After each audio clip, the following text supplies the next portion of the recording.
বলছে না এবিসি একটা সমদ্বিবাহু ত্রিভুজ। তাহলে সবার আগে আমি সমদ্বিবাহু একটা ত্রিভুজ আঁকবো। সমদ্বিবাহু ত্রিভুজ কাকে বলে? যে ত্রিভুজের দুইটা বাহু সমান। এখানে বলে দেওয়া আছে যে এবিসি একটা সমদ্বিবাহু ত্রিভুজ যার কোন দুইটা বাহু সমান? এবি আর এসি সমান। তারপরে কি বলছে? বিসি এর উপরে যে কোনো একটা বিন্দু ও হলো এই ও থেকে এবি এর উপরে একটা লম্ব হচ্ছে ওপি। তাহলে ওপি নাকি এবি এর উপরে লম্ব। আবার ও থেকে ওসি এর উপরে একটা লম্ব হচ্ছে ওকিউ। আবার আরেকটা জিনিস বলে দেওয়া আছে বি থেকে এসি এর উপরে লম্ব বিডি। তাহলে এখন আমাকে প্রমাণ করতে হবে কোন দৈর্ঘ্যটা বড়? বিডি দৈর্ঘ্যটা বড়। তাহলে আমাকে প্রমাণ করতে হবে বিডিটা এই লম্ব দূরত্ব ওপি আর এই লম্ব দূরত্ব ওকিউ এর সঙ্গে যোগ করার ফলে তৈরি হবে। এটার জন্য আমাকে একটা জিনিস ছোট্ট অঙ্কন করতে হবে। কি করতে হবে? এই ওর সাথে এটাকে আমি যুক্ত করব। ও আর এ কি করব? যুক্ত করব। এখন ভালো করে দেখ, একটা ত্রিভুজের কয়টা শীর্ষবিন্দু থাকে? একটা ত্রিভুজের কয়টা শীর্ষবিন্দু? তিনটা।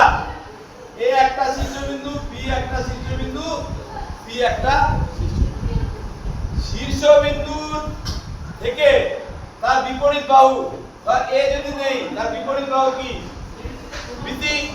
তাহলে শীর্ষবিন্দু থেকে তার বিপরীত বাহুর উপরে যদি লম্ব অঙ্কন করি তাহলে যে দৈর্ঘ্যটা পাবো বা যে সরল রেখাটা পাবো সেই সরল রেখাটা হলো ত্রিভুজের ওই ভূমি সাপেক্ষে উচ্চতা। ধর কথা এখানে এ শীর্ষবিন্দু, তার বিপরীত বাহু কি? বিসি। তাহলে এ থেকে বিসি এর উপরে আমি কি অঙ্কন করলাম? লম্ব। লম্বটার নাম এডি। তাহলে এডিটা কার উপরে লম্ব? বিসি এর উপরে লম্ব। তাহলে আমি বলতে পারি এই ত্রিভুজের এডি একটা উচ্চতা। কিন্তু একটা জিনিস মনে রাখতে হবে, এই উচ্চতাটা কার সাপেক্ষে? তখন তার ভূমি হয়ে যাবে কি? বিসি। ঠিক একই রকম ভাবে আমি যদি এ বি সি নিলাম, এখন আমি যদি বলি আমি বি শীর্ষবিন্দু সাপেক্ষে নিব, তাহলে তখন তার ভূমি কি হবে? এসি। তাহলে তখন বি থেকে তার লম্ব, এটার আমি নাম দিলাম তার এ। তাহলে তখন বিএম টা কার উপরে লম্ব? এসি এর উপরে লম্ব। তাহলে বিএম টা হচ্ছে তখন এই ত্রিভুজের উচ্চতা কার সাপেক্ষে? এসি ভূমি সাপেক্ষে। যদি আমি ত্রিভুজটাকে এরকম করে নেই এ বি সি, আমি নিলাম তার কথা সি বিন্দু, তাহলে তার বিপরীত বাহু কোনটা? এবি। তাহলে সি থেকে তখন এবি এর উপরে লম্ব অঙ্কন করব। তাহলে তার নাম আমি দিলাম তার সিএল। তাহলে সিএল টা কার উপরে লম্ব? এবি এর উপরে লম্ব। তাহলে তখন এই সিএল টা কি হবে? এবিসি ত্রিভুজের এবি ভূমি সাপেক্ষে উচ্চতা। তাহলে আমাদের একটা মিসকনসেপশন থাকে, একটা ভুল ধারণা থাকে। কি ধারণা? আমরা ভাবি যে একটা ত্রিভুজের এইটাই খালি ভূমি। আমাদের অনেকের মনে হয় একটা ত্রিভুজের একটাই ভূমি। কোনটা? যেটা নিচে থাকে। সেটা কিন্তু না। সেটা কিন্তু না। একটা ত্রিভুজের যেমন তিনটা শীর্ষবিন্দু থাকে, তাহলে একটা ত্রিভুজের শীর্ষবিন্দু সাপেক্ষে তার ভূমিও চেঞ্জ হয়। আমরা যদি এইটাকে ভূমি নেই তখন এইটা উচ্চতা, যদি এইটাকে ভূমি নেই তখন এইটা উচ্চতা, যখন এইটাকে ভূমি নেই এইটা উচ্চতা। তাহলে আমাদের এটা একটা পরবর্তীকালে আমরা উপপাদ্য করব, তিনটা উচ্চতা একটা বিন্দু দিয়েই যায়, এটা এখনের বিষয়। তাহলে আমরা একটা জিনিস বুঝলাম কি, যে একটা ত্রিভুজের কি উচ্চতা ভূমি সাপেক্ষে। তাহলে একটা ত্রিভুজের ক্ষেত্রফল কিভাবে হয়? একটা ত্রিভুজের ক্ষেত্রফল নির্ণয়ের অনেকগুলো সূত্র আছে। তিনটা বাহু দেওয়া থাকলে একটা সূত্র, কিন্তু আমার এই উপপাদ্য করতে গিয়ে যে সূত্রটা জানতে লাগবে সেটা হচ্ছে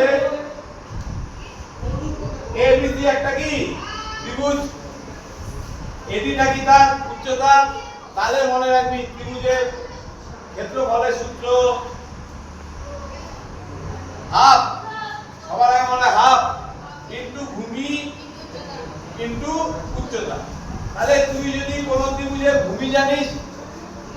ত্রিভুজের ভূমির দৈর্ঘ্য জানিস আর যদি ওই ভূমি সাপেক্ষে উচ্চতা জানিস তাহলে হাফ ইনটু ভূমি ইনটু উচ্চতা করলে ত্রিভুজের ক্ষেত্রফল তুই পাবি। ঠিক আছে? তাহলে আমি এটাকে যেহেতু ভূমি ধরলাম, এটা উচ্চতা, তাহলে হাফ ইনটু ভূমি। ঠিক এই সূত্রটাকে আমি এখানে অ্যাপ্লাই করব। তাহলে এখানে দেখ একটা ত্রিভুজ আমি পাইলাম না, এই ত্রিভুজটার কি নাম ভালো করে দেখ, কি নাম? ও এ বি বলা যায়? ও A B. O A B এর ক্ষেত্রফল তাহলে কি হবে? হাফ ইনটু ভূমি ইনটু উচ্চতা। তাহলে ও বিন্দু থেকে এ বি এর উপরে ওপিটা কি? লম্ব। লম্ব, তাহলে উচ্চতা কি? ওপি, তখন ভূমি কি? A B. তাহলে তার ক্ষেত্রফল half into A B into কি? ওপি। এই ত্রিভুজটার কি নাম ভালো করে দেখ, এই ত্রিভুজটার কি নাম? ত্রিভুজ ওএসি। তাহলে এখানে শীর্ষবিন্দু কত? ও। ও থেকে এসি এর উপরে কি লম্ব অঙ্কন করলাম? O Q. তাহলে ভূমিটা কি? এসি। তাহলে হাফ ইনটু এসি ইনটু কি? O Q. আচ্ছা, এটা ছিল 1 নং, এটা 2 নং। বুঝে গেল? এই যে বড় ত্রিভুজটার নাম কি? বড় ত্রিভুজটার নাম এবিসি। এই বি থেকে এসি এর উপরে বিডিটা কি ছিল? লম্ব। তাহলে বিডিটা কি? তার উচ্চতা। আর ভূমিটা কি তাহলে? এসি। তাহলে ত্রিভুজ এবিসি ক্ষেত্রফল, এটা কিন্তু উচ্চতা না, এটা কিন্তু উচ্চতা না, লম্ব না। তাহলে হাফ, ভূমি কত? এসি, উচ্চতা কত? বিডি। এখন একটা জিনিস দেখ, এই যে বড় ত্রিভুজটার কি নাম? এবিসি না? বড় ত্রিভুজটার কি নাম? ত্রিভুজ এবিসি।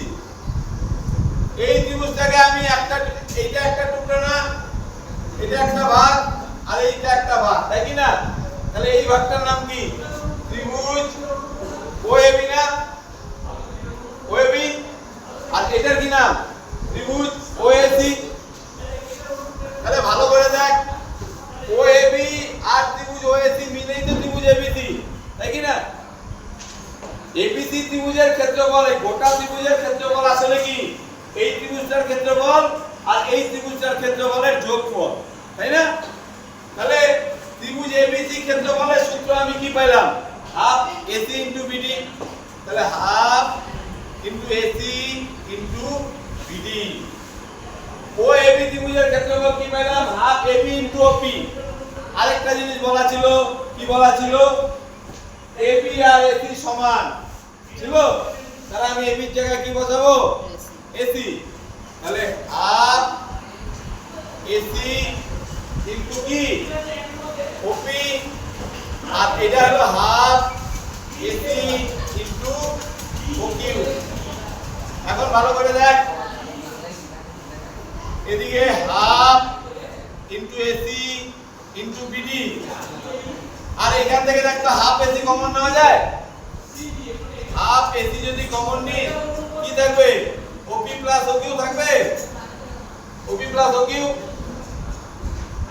তাহলে এদিক থেকে হাফ এসি, এদিক থেকে হাফ এসি কি যাবে? বাদ যাবে। তাহলে এদিকে কি পড়ে থাকবে? শুধু বিডি সমান সমান কি হবে? ওপি প্লাস। বুঝে গেল? তাহলে আমার যেটা ছিল, কোন একটা সমদ্বিবাহু ত্রিভুজের যে দুইটা বাহু সমান দেওয়া থাকবে, সেই বাহুটার উপরে যদি অন্য বাহুটার কোন একটা বিন্দু থেকে দুইটা লম্ব অঙ্কন করি, তাহলে সেই লম্ব দুইটার যোগফল সমান দুইটার কোন একটা কৌণিক বিন্দু থেকে সমান বাহুর উপরে লম্ব অঙ্কন করলে তার সমষ্টির সাথে। বুঝে গেল? ঠিক আছে, বন্ধ।